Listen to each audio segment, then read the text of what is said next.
मनोज जरांगे पाटील यांच्या आंदोलनानंतर 2 सप्टेंबर रोजी मराठा समाजासाठी एक GR काढण्यात आला आणि या GR मध्ये हैदराबाद गॅझेटियर लागू केल्याबद्दलचा हा GR होता।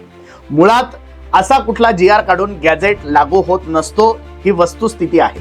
हैदराबाद गॅझेट मध्ये लोकसंख्या दिलेली आहे, लोकांचे पुरावे नाहीयेत कुणबी असल्याचे, त्याच्यामुळे तो गॅझेट लागू केला असं म्हणण्यामध्ये कुठलाही अर्थ त्याला येत नाही। दुसरी महत्त्वाची गोष्ट, या GR मध्ये मराठा समाजाला जे कुणबी प्रमाणपत्र देण्याची जी पद्धत दिलेली आहे, एक प्रकारचं सुलभीकरण पद्धतीचं, म्हणजे प्रमाणपत्र मिळण्याची जी प्रोसेस आहे त्याला सिंपल करण्याचं काम, थोडंसं फास्ट करण्याचं काम हा GR नक्कीच करणार आहे। आणि ज्या लोकांच्या नोंदी नाहीये परंतु त्यांच्या भावबंधांच्या जर नोंदी असतील तर त्यांना सुद्धा कुणबी प्रमाणपत्र मिळण्याचा मार्ग या GRने मोकळा केला।